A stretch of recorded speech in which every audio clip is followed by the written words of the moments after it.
I like that.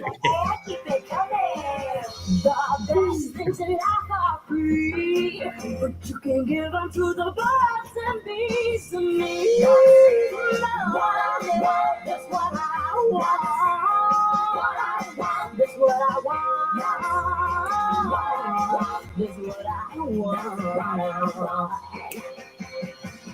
Your love gives me such a thrill, but your love it don't pay my bills and needs. Is what I want. Is what I want. Is what I want. Hey, Confidant community.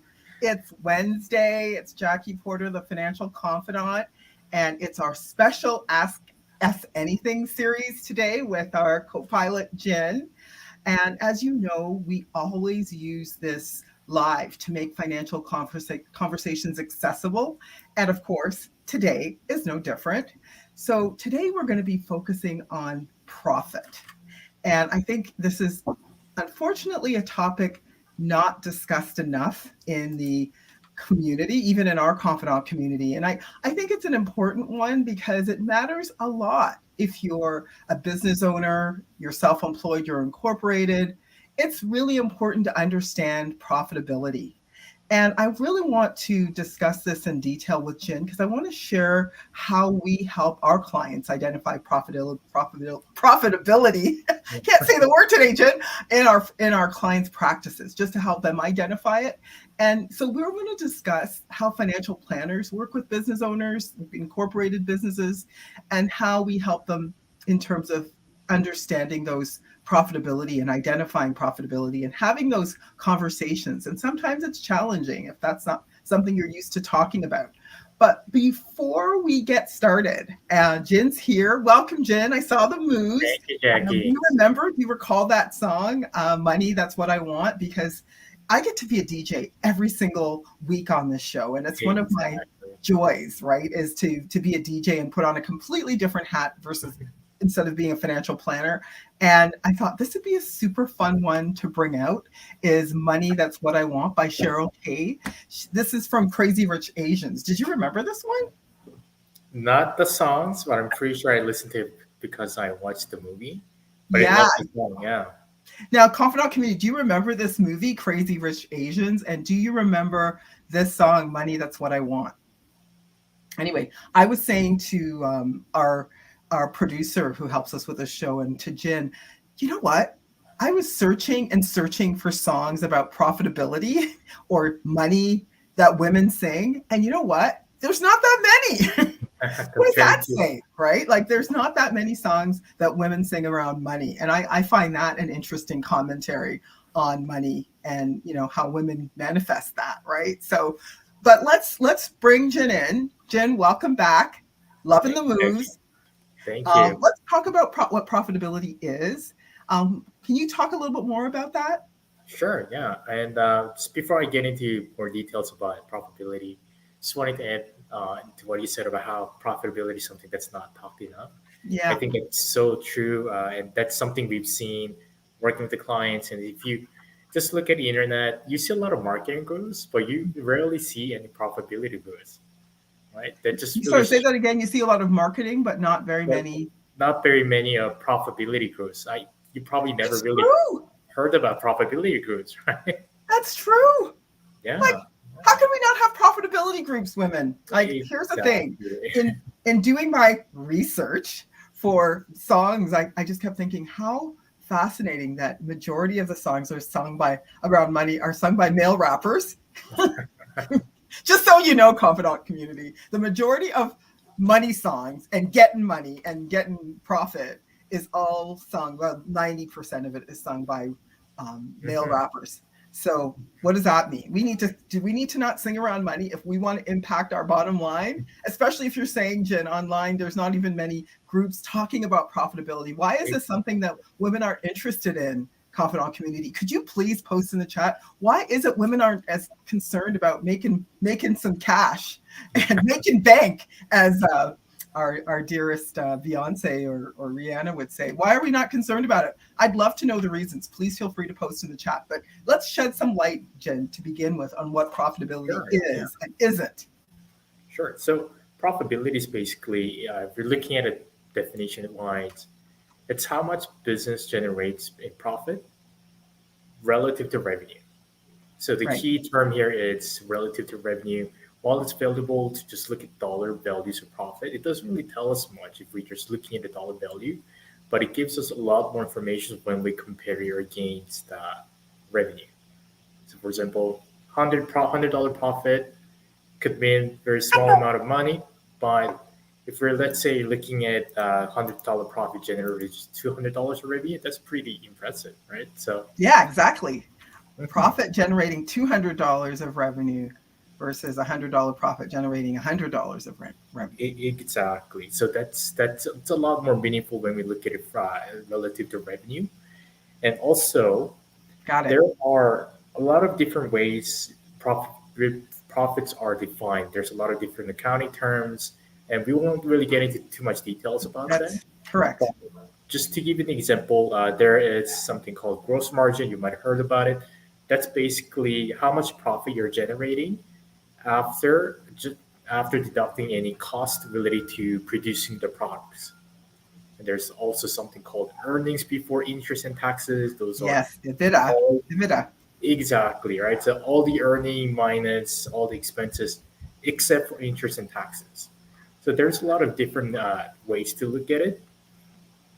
And just looking, understanding these different definitions really helpful in understanding what your business is doing inside and how it is structured. Yeah, because So I think sometimes when people get caught up in the revenue versus the profit, the business could be working for them, confidant community, or you could be working for the business indefinitely. So consider that, right? exactly, it's like it's business supposed to be working for you, not the other way around. Exactly, exactly. Mhm. And some of the songs, by the way, and these are some hints of songs I might play in the future, is she works hard for the money, right? I just think this is kind of like, sometimes when I talk to business owners, it feels like their national anthem. And we'll talk more about that, but definitely that could become a mindset where you think that you have to work hard for the business versus the business working hard for you. Exactly, and just looking at this profitability, going back to what we just talked about, it really helps us ask the right questions. Mm. So if you look at profitability over different years, and you can see the trends on what's happening. So you can start asking questions like, why is profit margin changing here? Why is gross margin changing versus why is earnings before interest and taxes changing?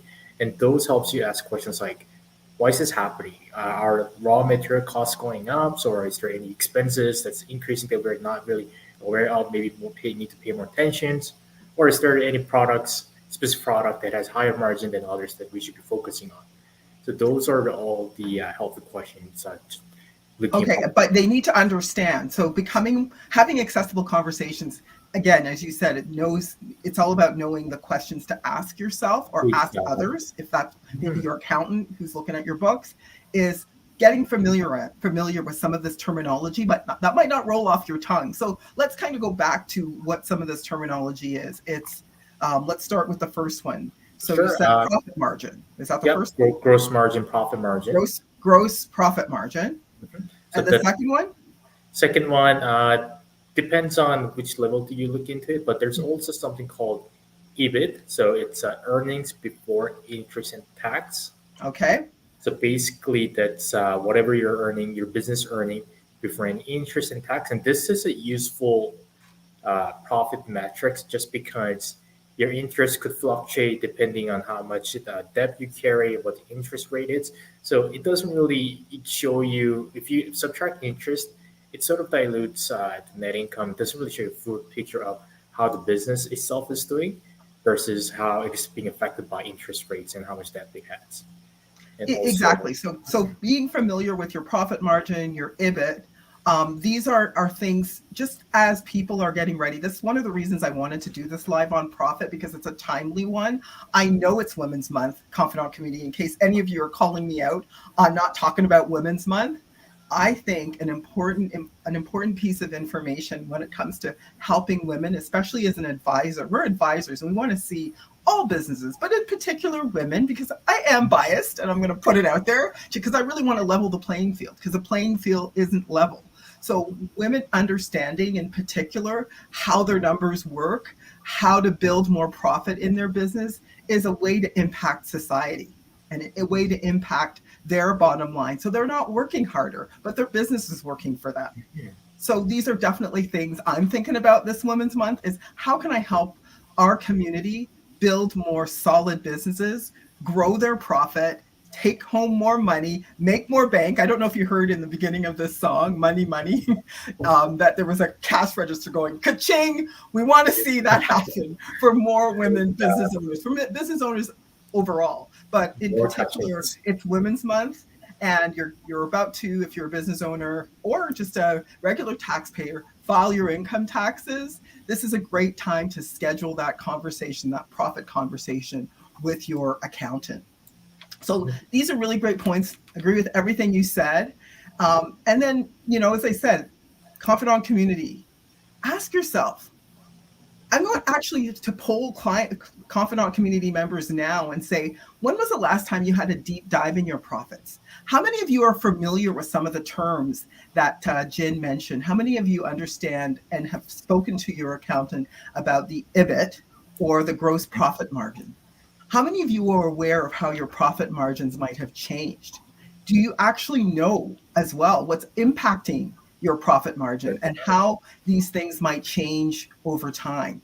If you're someone who is on point when it comes to profit and understand your profits, please feel free to post in the chat and post how you're having these conversations. We'd love to know. This is a community of sharing. Sharing is caring. So if you're having these conversations, when do you normally have these conversations with your accountant? What questions do you normally ask your accountant around profit? We're giving you some, really good openers. I'd love to have the confident community share, because one problem we see when working with businesses is that sometimes, again, business owners grow really quickly in revenue, but not profit. Not the same thing, folks. To the point that some business owners are actually not even taking much home, even though they're generating several hundreds of thousands of dollars in revenue.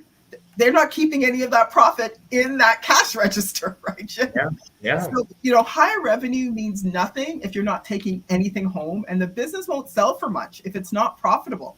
Confidant community. Exactly.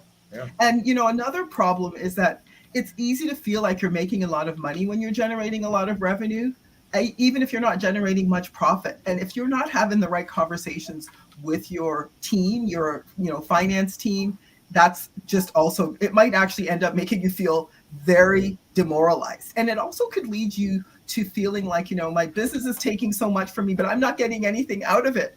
And that could actually lead you to overspend. And I see business owners who are like, when they actually get an injection of cash flow, there might be overspending because they're like, I should at least get something from my business. Listen, TJP, Team Jackie Porter, agrees with you. So no sense suffering needlessly. Let's talk, Jen, about ways we can help our business owners as planners identify the profit in their business and how to hold on to more of it. Sure. Sounds good. Yeah. So first of all, we work as financial planner for our clients' personal finances. So we are not really a business consultant. So we don't really do stuff like, oh, how can you reduce cost for your business to improve your profitability? What are some of the ways to improve your revenues and so on? But what we do as financial planners is we try to bridge the gap between your business finance and your personal finance. And so there are a lot of different ways we go about doing this. Is the first one is helping business owners set the targets for their business based on personal finance goals. That's one thing we do. And so we have a good client story to tell. We've been having this conversation with different clients, but one particular client member is the client wants a full-time employee, but it also had a side business that she wants to eventually grow and go become a full-time business into. And what we did for that client was what we looked at how much budget she has, how much she spends on her personal side, And then we also did a return planning to see how much she needs to save to be able to retire at the age she wanted to. So from there, we looked at how much after-tax income needed, and then convert that to before-tax income and how much salary did she eventually need to take from the business and what it meant for the business. So from there, we worked back to the net income, EBIT we talked about, and knowing the profit margin of the business, we worked all the way up to the revenue to give the client a revenue target. So knowing that the client knew realistically how fast the business could grow, and based on that, she was able to set a target, as in when she can eventually turn full time Right. into her business.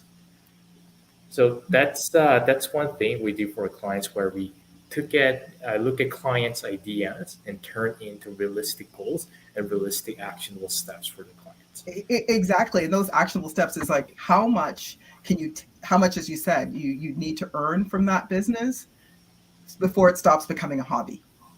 Exactly. I like how you put it, Jack. Yeah, no, it's crucial. I mean, because sometimes people don't know all this money is coming in, but all this money is also going out. So what are you keeping? Because Yeah. profit's about what you keep. Mhm, mhm. And another way we help clients is we sort of look at the holistic view of the client's personal finances Yeah. and the business's finances and look at the business profitability and what it means for big personal finance decisions. For example, like moving into a bigger home. And we see this with a lot of clients where they got locked in a really good mortgage rate. As we know, when we had 2% or even below 2% rate back in 2022. And then they were enjoying a really good mortgage payment amount, but then they were looking to get into bigger home, and what they wanted to see what they need to know to make informed decisions based on that. All right. So what we did was we first looked at the personal size to see how their cash flow will change once they move to a bigger home. Based on that, we were looking at how much additional salary or additional income they need to generate from the business to be able to afford the cash flow needed for the new home. And looking into their business, what we noticed was they had the room to take out this additional salary to support the lifestyle for with the new home. But what was also important was whether this extra income was sustainable or not. Yeah, that's a huge one. Exactly. So although they can support it, maybe if we just look at a year back, maybe the number tells us they can support it. But what if it doesn't continue the year onwards? Especially after you buy home, you have big mortgage payments coming in, and if you're not generating enough business profit and not taking enough salary out of it, that could be a big problem, right? Yeah, and you say that, and I think I've seen some businesses that they had a huge uptick during COVID just because of the type of industry that they were in. They saw their profits go up significantly during COVID, but is that sustainable? So they might have had a spike. So talking about profit and understanding where it comes from is crucial if you're looking at financial sustainability. How is your business impacted by economic trends? And based on that, if we're projecting conservatively what your profit will be in the future, what's a reasonable number to use, right? So that when you're planning, especially as a business owner with so much uncertainty, you can feel confident in the numbers that we're presenting to you. Exactly. And good way to do this is, as we talked about earlier on, is looking at the trends. Right. And we look at the trends in the profit margins and how it has changed. And we do scenario testing to see under scenario one, let's say you had your worst margin year wise 2 years ago. Can you still support the cash flow based on that? So those are different types of scenario testing we do. And this is one good example of how we bridge the gap between business finance to the personal finance. Indeed, because that's what really helps people to sleep better at night. Exactly. If they feel like their business revenue is trust tested. I know so many successful business owners who lose sleep, even though they've been doing well for years. They still lose sleep as to whether or not next year is going to be the same or that's it, right? This is it. Like, that's the last year I'm going to make that kind of money. I'm like, but you made that kind of money last year. You made it the year before. I think we're good. And we're still using a conservative number. So that helps you, business owner, to sleep at night. So you can go out there, feel confident, and make more bank we are here for you. I know you have more to add, Jin. So feel free. I want to share another story once you do that. Sure. I think I shared some of the ones I can think of right now. Okay. All right. I'll share one more, Okay. but I need the confidant community to put on their big girl or big boy pants for this one because it's a hard one, and I know I see business, especially female business owners, struggle with things like this. So that's why I'm like, listen up and put on your big girl pants for this one. And it was for a female lawyer I'd been working with for a while. They're in the personal injury space. Their overhead, like when we were looking at profit and looking at their overhead, if you're a personal injury lawyer, your business expenses, your overhead is higher, significantly higher than in other areas of practice. But when we did the math and worked with their accountant on it, they were still significant, like they earned a good profit, but their overhead was too high. They grew very quickly and they took on too much staff. And then when things settled, they actually didn't need as much staff. Mm-hmm. Now, these are personal relationships we're talking about. So it gets challenging, right? To go, I may have to let people go because I can't justify holding on to all the staff that I have because it's actually eating into my profit. And at the end of the day, as a business owner, that business owner we had lots of, even though they were generating, multi-millions of dollars, at the end of the day, they had high overhead. They had a lot of expenses. They had lots of taxes to pay, all of those things. So they were still losing sleep at night because at the end of the day, if you're a personal injury lawyer, again, I hear this a lot. I don't know if I'm going to earn the same amount next year or the year after. I can't. So putting away that extra layer of security in the business is great for you. And it's also great for your staff to know you've got that much more of a cushion in the event that things take longer to settle and things become a little bit more volatile. So end of the day, a relationship that was really important to her, but recognizing she had to look through her team and say, this is the sort of the weakest link in her team, and she had to let that person go, was ultimately the right thing for her business. And I know these things are challenging, and these are challenging conversations, but the math wasn't mathing. And this is why you can't just go by how you personally feel. You got to go with what the numbers tell you. So I mention that because it's just something I see in particular female business owners struggle with. And you just have to look at the numbers, and that's an important piece of your financial sustainability, for your business's sustainability, for your team's sustainability. Do follow the numbers, make more bank is what I would say around that. Jin, I don't know if you wanted to add anything, but I think, as a financial planner, it's important for you to kind of think through, what's important to your business, what does your business need. I think the other piece is understanding when's the right time to expand your business. I also think it's truly important if you're someone who's struggling with figuring out, what does your business actually need to profit as financial planners first, and profit identifiers second. Sometimes it might just be putting you in front of the right person as well.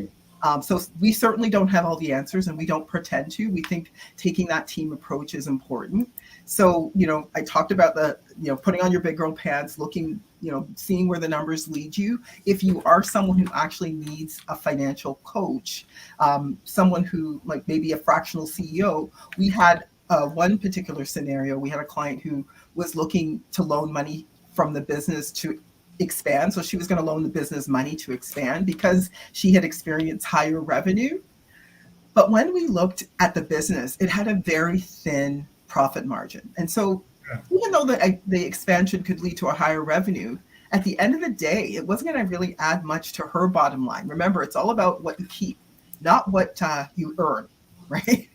So what was worse in her scenario is, after considering the loan interest and the repayment, when we worked all out the numbers, her cash flow would actually run negative. And this negative cash flow would have meant that the business would have to tap into higher interest, revolving credits like lines of credit cards, for her to actually keep going. Yeah. So, I know that sometimes shiny objects, it might be exciting to expand, especially when you're seeing a higher top line number. And this was certainly the case with this client. The idea of expanding was exciting to her.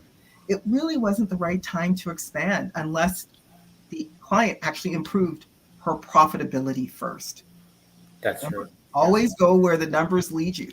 So we actually help the client reconsider that expansion plan by showing the consequence of expanding without turning the profit around. I think that was really, really crucial. And so the numbers really at the end of the day showed the client would end up eroding all of her net worth if she, or it could even end up being bankrupt or in a consumer Yeah. proposal if she went ahead. Do you remember that one, Jen? Yeah. I If she remember this went ahead case. with that expansion. So sometimes it's exciting to grow, but let's take again a hard look at the numbers and see what they tell us. Again, go where the numbers lead you. Put on your big girl pants, make those decisions data informed. Again, as a financial planner, that's the thing we like to do is to provide value with helping our clients have those hard and objective looks at their situation so they can make those informed decisions. Again, for the client I was talking about who had to let someone go, it was heart wrenching, but she was equipped with the numbers. So she understood that this was a business decision, it wasn't personal. For the person who wanted to expand, similar thing. It'd be exciting to expand. That whole process is, I'm sure, adrenaline filled. But at the end of the day, if you're going to lose sleep and lose net worth with the expansion because it's not putting any more money in your pocket, is it truly worth it? So we love to be financial coaches to our clients and make introductions to people like fractional CFOs to just help our clients determine, what's actually do they need to do? How do they need to dig into their business to understand their business better, to figure out ways to get more profit from their business? So I think that's a really important value we provide, Jen, is being Yeah. that financial coach to clients who may not truly have a good sense of their profits and they need to do a deep dive into their business to see how they can improve their business's profits. So that's something that we make introductions all the time to clients who might need that service before moving forward with an idea that they're looking at. Is we'll help them with the scenario production. But if they aren't really clear on all the numbers in their business, and that's something we highly encourage, is to become extremely intimate with the numbers of your business. If you're not sure and you're looking for a fractional CFO, we have those people on our team, then we're happy to make those vetted introductions to you. And you know what? Sometimes clients may not follow up and go ahead with that. Our job as coaches is to just professionally nag our clients, right, Jen? You hear me talk about professional nagging all the time, just to make sure they get that done, because it might be scary. I mean, if you've never looked that closely at your business and you're like going behind the curtain of your business and that's not something you've done before, it might be scary. So you might need some gentle professional nagging. Maybe not so gentle sometimes, right, Jen? Yeah. But at the end of the day, it's in this really in service of building your business and making bank. I'm going to keep talking about making bank. Now, is there anything else you think we should add, Jen? Everything you said is great points. I think just to expand onto that is what it seems like a simple act of just putting our clients into the right person and professionally nagging them is something that often makes a huge impact on our clients' finances and their business finances as well. And just one more thing I wanted to add is what we do as a planner for business owner is emergency planning. So profitability also has a big plays a big role when we do emergency planning. Because as you can imagine, if you have a thinner margin and if you have a volatile margin, you will likely need to save more versus if you have a stable business with strong profit margins and much more room to tolerate any changes in expenses or business fluctuations. So in those cases, we look at those numbers to help determine how much needs to set aside, and we typically recommend saving around 3 months to 12 months of business expenses as emergency, and putting it into something like high interest savings accounts within the business or money market funds that can still gives you some generate, but still really accessible when you need to access it for emergencies.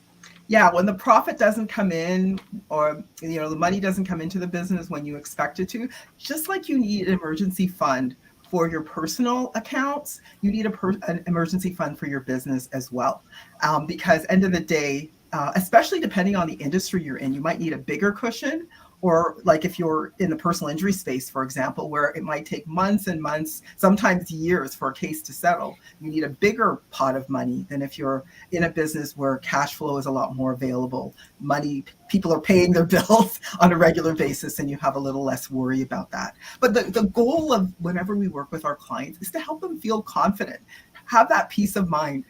Ask yourself, Confidant community, how much is your peace of mind worth to you?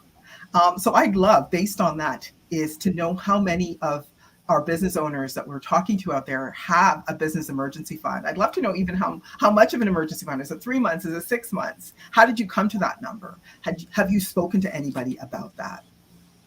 Really what we believe at the end of the day, Jin and I, is it's all about changing your mindset about what it means to run a business and to make money, make bank, right? We like talking about the cha-ching of I need money. That's what I want. That's why you're doing business, right? You're not doing this for your health, Confidant community. You're doing this because you want to make money. I think there's a lot of business owners, and particularly women that we see, who feel like it's not something that's for them to make money. Maybe that's why there's not enough rap songs about this. Sorry, songs about making money out there, or there's not enough profit groups, as you said, Jin. But I'm here to tell you that you need to manifest that if you're going to run a business, your mindset should be, I am a money magnet, right?